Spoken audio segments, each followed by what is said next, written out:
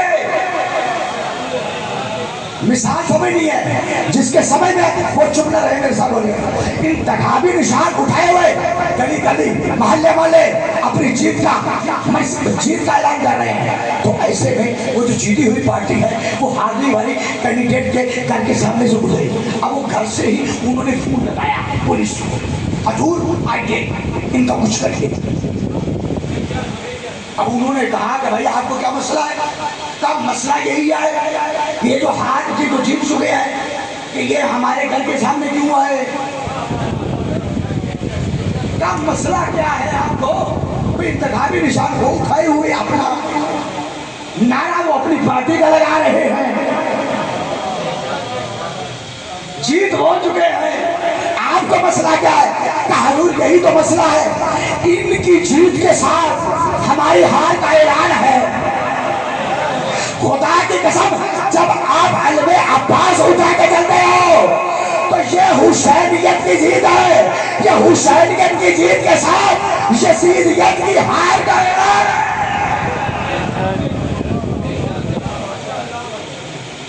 یہ یزید کی ہار کا اعلان ہے۔ یہ فرق یہی ہے، یہ تکلیف یہی ہے کہ یزید کی ہار کا اعلان ہو رہا ہے۔ پاور آف پریس یزید کے پاس، پاور آف پروپیگنڈا یزید کے پاس، پاور آف ہیلتھ یزید کے پاس،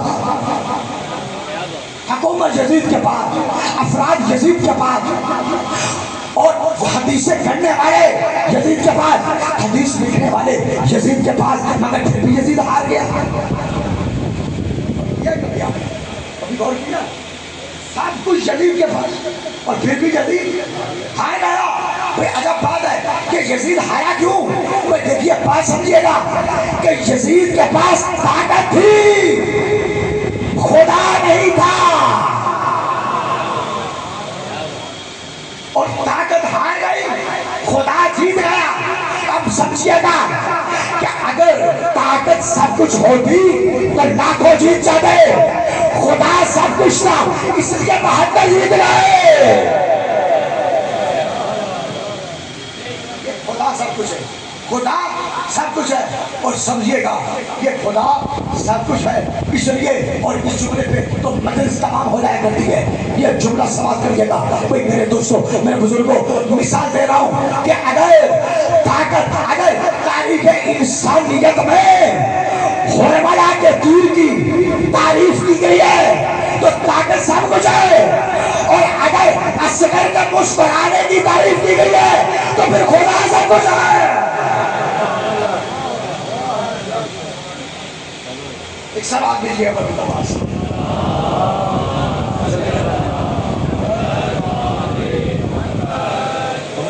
لفظ پہنچے رہے نا اب تک کہ یزید کے پاس طاقت ہے، اور دیکھیے اصغر کے مسکرانے کو دنیا نے اچھا سمجھا کہ نہیں سمجھا، اور دیکھیے نام جس کا اصغر ہے، نام لقب اصغر، نام علی، دادا بھی علی۔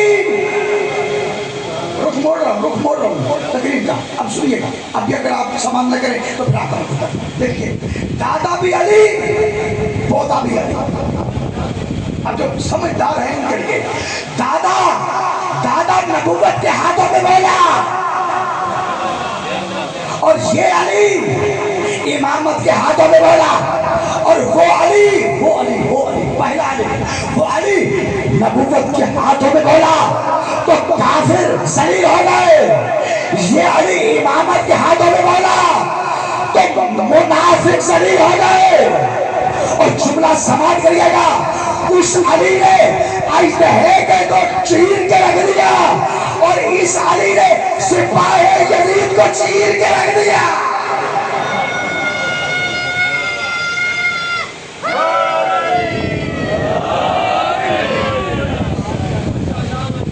سمجھ رہے ہیں؟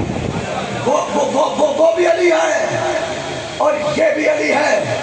وہ علی نبوت کے ہاتھوں میں بولا، یہ علی امامت کے ہاتھوں میں بولا، اس علی نے اژدہے کے دو ٹکڑے کیے، اس علی نے سپاہ یزید کے ٹکڑے کر دیے۔ اور جملہ سماعت کریے گا اور اس جملے پہ مجلسیں تمام ہو جاتی ہیں۔ وہ علی اس نے ابو جہل کو ایسا تماچا مارا کہ مرتے دم تک ابو جہل کا منہ ٹیڑھا ہی رہا، اور اس علی نے حسین کے ہاتھوں پہ شہید ہو گئے یزیدیت کے منہ پہ ایسا تماچا مارا کہ قیامت تک یزیدیت کے منہ اب ٹیڑھا ہی رہے گا۔ ہاتھوں کو بلند کر دے۔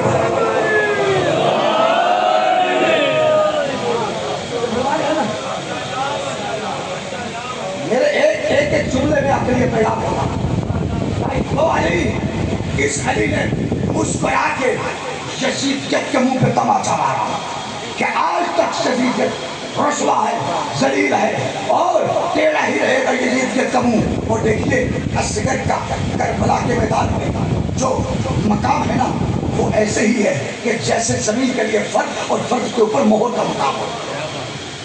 اب جو لوگ جنہوں نے زمین کا لین دین کیا ہے وہ یہ بات جانتے ہیں کہ زمین کے کچھ ڈاکومنٹس ہوتے ہیں۔ جو ہے میں بڑا اہم جملہ آپ تک پہنچانے جا رہا ہوں، زمین کے کیا ہے کہ کچھ ڈاکومنٹس ہوتے ہیں کہ جن کا ہونا ضروری ہے۔ اس لیے آپ بھیجیے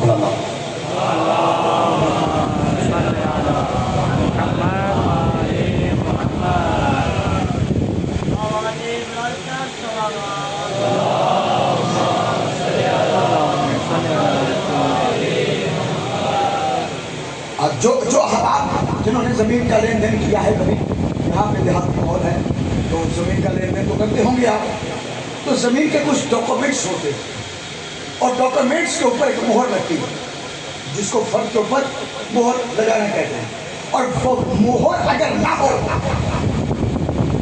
تو فرد بیکار، اور فرد اگر بیکار ہو تو زمین بیکار، زمین کا کوئی بھی قبضہ کر سکتا ہے۔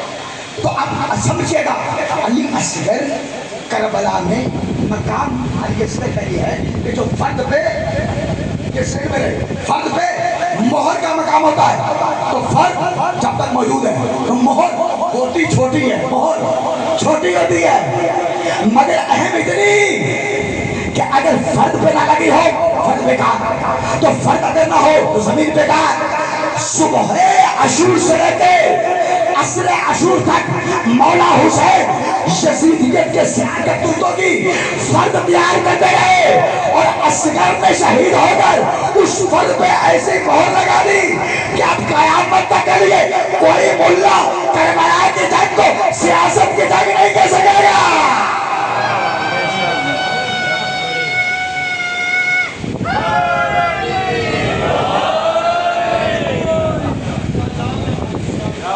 اس لیے اصغر کو لے کے گئے تھے میرے مولا کہ سمجھا کیجئے۔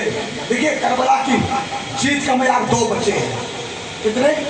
ویسے تو جیسے کہ کربلا کے ایک سے بڑھ کر ایک گلشن آل محمد کا پھول ہے، مگر 2 بچے ایسے ہیں، اب توجہ کریے گا، جو خاص طور پر کربلا کی جیت کا معیار ہے۔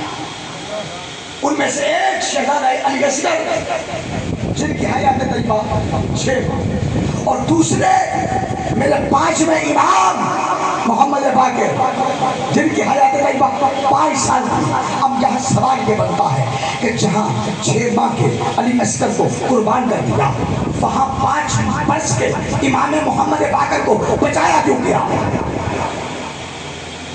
توجہ بڑے کام کے لیے تو دیکھیے، جب 6 ماہ کے لے جا رہے ہیں اور ان کی شہادت ہو رہی ہے تو وہاں 5 برس کے امام کو بچایا کیوں گیا؟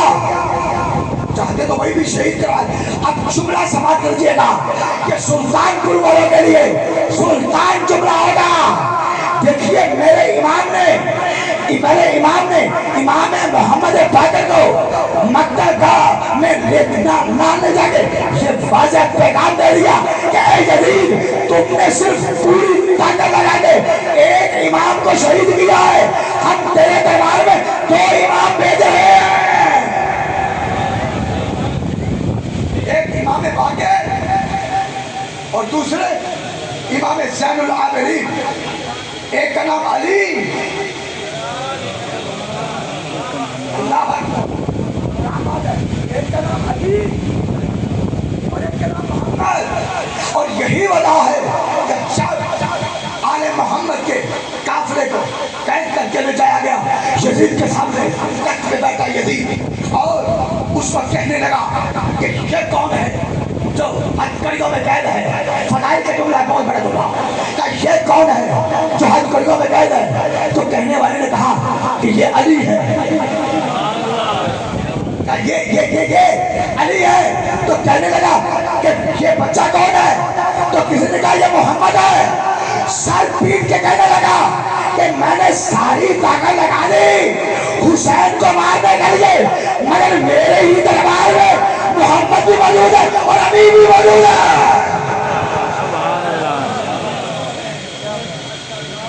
میرے ہی دربار میں۔ اللہ اکبر، اس سے بڑی حسین کی جیت کیا ہے؟ دیکھیے ہر جیت کا معیار تلواریں نہیں ہوتی، تلواریں بے شک زیادہ کسی کے پاس ہوں، لاؤ لشکر زیادہ ہو، افراد کا قتل ہو جانا بھی جیت کا معیار نہیں، ہو سکتا ہے کہ افراد زیادہ قتل ہو جائے۔ ہر جیت کا معیار وہ نظریہ ہوتا ہے کہ جس پہ جنگ لڑی جاتی ہے، کہ وہ نظریہ قائم رہے، بے شک افراد قتل ہو جائے تو ہو جائے۔ مولا حسین کا نظریہ کیا تھا؟ امامت موجود رہے، امامت رہے۔ یزید کا نظریہ کیا تھا؟ کہ امامت ختم ہو جائے۔ تو آپ یہ جو یزید کے دربار میں 2 امام کھڑے ہیں، یہ میرے امام کی فتح کی دلیل ہے، یہ میرے امام کی فتح کی دلیل ہے، یہ 2 امام امامت کی فتح کی دلیل ہے۔ آئیے میں آپ کے سامنے 3 آیتیں پڑھ رہا ہوں، اور اگر آپ کی توجہ رہی تو بہت بڑا رزلٹ۔ دیکھیے ہم جو خرچ اخراجات کرتے ہیں، ہم جو آل محمد کے رشتے پہ نکلے، خرچ اخراجات بھی ہم کریں، مدرسے بھی ہم کروائیں، تھوڑا سا بھائی اس کو کھولیں آواز کو، خرچ اخراجات بھی ہم کریں، مدرسے ہم کروائیں، حسین حسین ہم کریں، اور پھر کافر بھی ہم۔ یہ منطق نہیں ہے، اور یہ کیسے مسلمان ہیں؟ ابھی میں آزاد کشمیر میں تھا عشرہ محرم کے سلسلے میں، تو میں نے کیا دیکھا کہ وہاں بلتستان کی طرف جانے والے رستے، مری کی طرف جانے والے رستے 9 اور 10 محرم کو بلا کے وہ کہے تو وہاں جلوس نکلا تھا اور ماتم کے لیے جا رہے تھے۔ نہیں، یہ وہی مسلمان تھے جو کہتے ہیں ہم مسلمان ہیں، 2 دن کی چھٹی اور آؤٹنگ کے لیے جا رہے ہیں۔ یہ مسلمانوں کی بے حسی ہے، خدا کی قسم اگر یہ قوم نہ ہو، آیتیں میں پڑھ رہا ہوں بعد میں، اگر یہ قوم نہ ہو تو دنیا کو معلوم ہی نہ ہو کہ محرم میں ہوا۔ یہ آپ نے کربلا کو زندہ رکھا ہوا ہے، یہ آپ کی وجہ سے کربلا زندہ ہے، یہ آپ نے کربلا، ورنہ کربلا کے بعد بڑے واقعے ہوئے، واقعہ ہرا ہوا یا نہیں ہوا؟ 63 ہجری میں مکہ پہ حملہ، اس کے بعد بہت سارے واقعات ہوئے، تو آج کیا ہے؟ مدینہ کو تاراج کیا گیا، تو آج لوگ بھولے کہ نہیں بھولے؟ کسی کو پتا ہے؟ واقعہ ہرا، اس کو یہاں پہ بیٹھے ہوئے کہیں گے کہ مولانا صاحب نے نہیں بات کر دی، واقعہ ہرا، یہ کیا ہے؟ میں دیکھئے یہ بہت بڑا واقعہ ہے، 1000 صحابیات، ہم کو جملہ یہاں تو ہراؤں گا نہیں کیونکہ ہم ریکارڈ جاتا ہے تو پھر بعد میں مسئلہ بن گیا، جائیے جا کے پڑھیں گے، یہ بھولا نہیں بھولا، آج بھول چکا ہے، کیوں؟ اس لیے کہ اس کو یاد کرنے والا کوئی نہیں۔ اگر ہم کربلا کو یاد کرنا چھوڑ دیتے تو واقعی ہمارا کی طرح کربلا کو ختم کر دیا جاتا، کوئی یاد ہی نہ کرتا۔ دیکھیے ہم بے وقوف نہیں ہیں۔ آؤ پڑھتا ہوں قرآن، بسم اللہ الرحمن الرحیم۔ ثم اوحینا الیک ان اتبع ملت ابراہیم حنیفا۔ سورہ مبارکہ النحل کی آیت ہے جو میں نے سننے والوں کے سامنے پڑھی، اور ارشاد رب کریم کیا ہو رہا ہے کہ ثم اوحینا الیک ان اتبع ملت ابراہیم حنیفا۔ حبیب ہم آپ کی طرف وحی کر رہے ہیں کہ آپ ابراہیم کی ملت کی اتباع کریں۔ اب سمجھیے گا کہ آپ کی قدر کیا ہے۔ میں وہی جملہ آپ تک لانا چاہ رہا ہوں، مگر اس سے پہلے قرآن کو سنیے گا کہ میں قرآن کی آیتیں پڑھوں گا اور دلیل قرآن سے۔ اب مجھے معاف کرنا، ایک قرآن کی آیتیں پڑھنا میری ہے۔ پہلی آیت میں کیا کہہ رہا ہے کہ ثم میرے حبیب ہم آپ کی طرف وحی کرتے ہیں کہ آپ ابراہیم کی ملت کا اتباع کریں۔ ایک آیت ہو گئی، اس کے بعد پھر سورہ مبارکہ البقرہ میں ارشاد فرما رہا ہے وَمَن يَرْغَبْ عَن مِلَّةِ إِبْرَاهِيمَ إِلَّا مَنْ سَفِهَ نَفْسَهُ۔ تم میں سے کون ہے کہ جو ابراہیم کی ملت سے منہ موڑے؟ إِلَّا مَنْ سَفِهَ نَفْسَهُ، ابراہیم کی ملت سے وہ منہ موڑے گا کہ جو در حقیقت بے وقوف ہے۔ قرآن کی آیت کا ترجمہ کیا کہ جو اپنے آپ میں بے وقوف ہے۔ دو آیتیں ہو گئی، پہلی آیت میں رسول سے کہہ رہا ہے ابراہیم کی ملت کی اتباع کرو، دوسری آیت میں ہمیں کہہ رہا ہے ابراہیم کی ملت کی اتباع کرو، اور پھر یہ بھی دھمکی بھی ہے کہ اگر تم نے اتباع نہ کی تو تم بے وقوف۔ اب سمجھیے گا یہ دو آیتیں ہو گئی اور ساتھ میں دھمکی ہو گئی۔ اب میں دستے ادب باندھ کے بارگاہ الہی میں عرض کروں پروردگارا، آخر ابراہیم کی ملت میں ہے کیا؟ اتنی خاص بات کون سی ہے کہ جو اپنے نبی کو بھی کہہ رہا ہے کہ ابراہیم کی ملت کی اتباع کرو، ہمیں بھی کہتا ہے، اور جو نہیں کرے گا وہ بے وقوف۔ تو آخر ہے کیا ابراہیم کی ملت میں؟ آگے چلتے ہیں قرآن میں اور قرآن سے فیصلہ دیتے ہیں کہ ابراہیم کی ملت میں ہے کیا۔ پوری توجہ رہے، بسم اللہ الرحمن الرحیم۔ اور یہاں پر پہلی آیت کہ اس آیت کا ترجمہ میں آپ تک پہنچا رہا ہوں کہ جس میں اللہ نے فرمایا کہ ہم نے ابراہیم کو چند کلمات سے آزمایا، فَأَتَمَّهُنَّ قَالَ إِنِّي جَاعِلُكَ لِلنَّاسِ إِمَامًا ہے۔ اور ہم نے ابراہیم کو چند کلمات سے آزمایا، جب انہوں نے ان کو پورا کیا تو ہم نے کہا ابراہیم ہم نے تجھے لوگوں کا امام بنایا۔ تو اجر ہے قرآن۔ ابراہیم کی ملت میں پہلی چیز ہے، بولیے گا، امامت۔ ابراہیم کی ملت میں پہلی چیز ہے امامت۔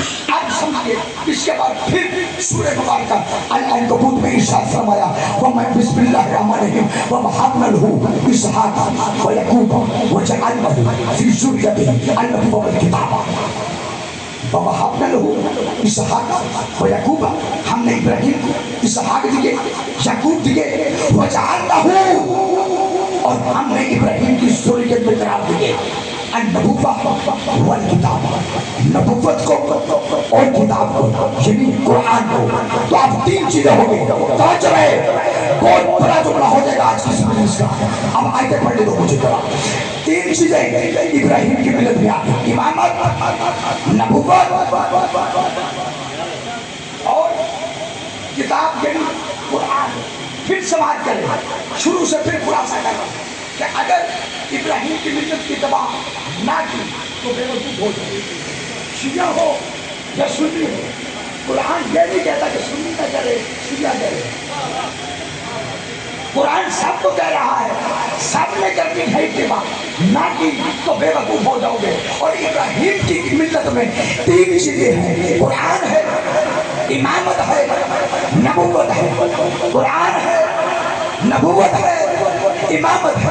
اب آئیے پھر چلتا ہوں قرآن میں، بسم اللہ الرحمن الرحیم وما کان محمد ابا احد من رجالکم ولکن رسول اللہ وخاتم النبیین۔ ہم نے نبوت کو محمد پہ ختم کر دیا، نبوت محمد پہ ختم ہو گئی، باقی رہ گئی دو چیزیں، قرآن اور امامت۔ تو اب قرآن آپ کے پاس ہے یا نہیں ہے؟ بتائیے گا، ہے نا؟ تو اب ایک چیز ہے امامت۔ تو اب میرا آپ سے سوال یہ ہے کہ یا تو بے وقوف بن جاؤ یا پھر بتاؤ کہ جو ابراہیم کی ذریت میں امامت آئی ہے وہ ہے کہاں؟ اللہ اکبر، وہ امامت ہے کہاں؟ ارے ہم بے وقوف نہیں ہیں، ہم عقل مند ہیں، اس لیے ہم پارٹیوں میں اور ہم میں یہی فرق ہے کہ ہم لا الہ الا اللہ محمد رسول اللہ کے بعد علی ولی اللہ پڑھ کے زمانے پر تو بتاتے ہیں کہ نبوت ختم ہو چکی ہے، امامت چل رہی ہے۔ سبحان اللہ سبحان اللہ سبحان اللہ۔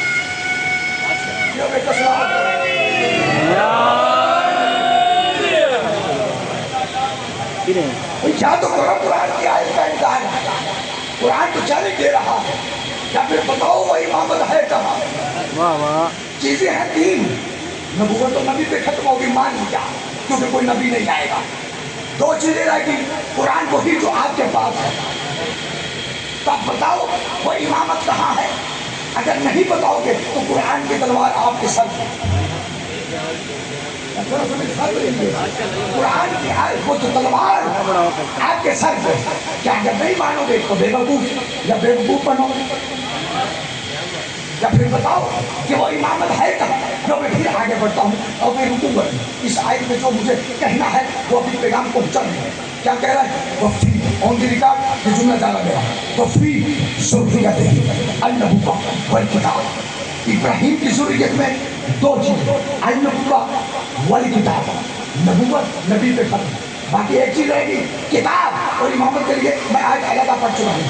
تو اب یہ کتاب فی ذریت ہی، ابراہیم کی ذریت میں کتاب یعنی قرآن ہے، تو بتائیے مجھے کہ ابراہیم کی ذریت میں قرآن ہے، فی ذریت ہے۔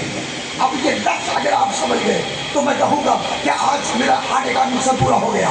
ایک سلوات بھیج کے بلند آواز سے اللہم صلی علی محمد وآل محمد۔ ارے میرا مجمع پہلے ڈرا ہوا رہتا ہے اور اوپر سے آپ دلوں کے اندر تو ولایہ علی کی روشنی ہے نا، پتہ تو ہے آپ کی، گھبراہ تو نہیں گئے۔ تو آپ جہاں تھے تو نبوت نبی پہ ختم، قرآن کے کہہ رہا ہے فی ذریت ہی النبوہ والکتاب، ابراہیم کی ذریت میں قرآن ہے۔ یہ میں کیا ہے؟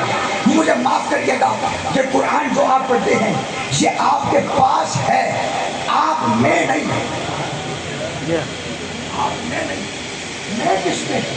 یہ میں سمجھیے گا اور بہت بڑا سمجھا کہ دیکھیے ہم بے وقوف نہیں، جو کتنے خرچات کرتے ہیں، ہم صحیح رستے پہ اور مانتے ہیں کہ ہمارا بے کون سا ہے، ہم پہچانتے ہیں۔ آئیے قرآن کیا کہتا ہے کہ فی ذریت ہی، لفظ فی سمجھنا ہے، میں بڑی محنت کر رہا ہوں اس جملے کے لیے، کہ فی ذریت ہی، ابراہیم کی ذریت میں قرآن ہے، میں قرآن ہے۔ یہ میں کیا ہے؟ اب میرے پاس گلاس ہے، گلاس کے اندر پانی ہے، اب یہ سمجھیے گا، اب اس کے لیے یہ کہا جائے گا کہ گلاس میں پانی ہے، گلاس میں پانی ہے، تو اب بتائیے گا کہ گلاس ہے تو پانی ہے نا؟ ارے یار وہ پڑھا کر جملہ دے رہے ہیں اور پڑھے لکھے لوگ بیٹھے ہیں، کیا یہ گلاس ہے تو پانی ہے؟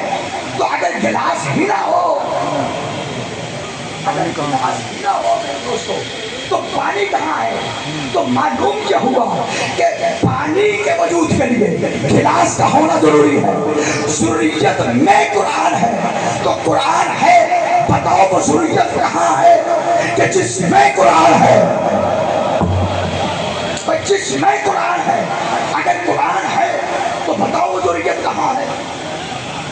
ارے شاید میں تو بڑی آسان بات کر گیا کہ گلاس میں پانی ہے تو گلاس ہے تو پانی ہے، تو ذریت میں قرآن ہے، تو ذریت ہے تو قرآن ہے۔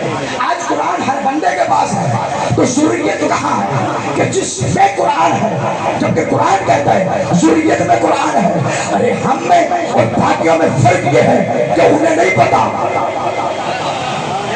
یا تو بتاؤ تو بیوقوف نہ بنو، قرآن کہتا بیوقوف بنو گے اگر نہیں پتا، تو اگر پتا ہے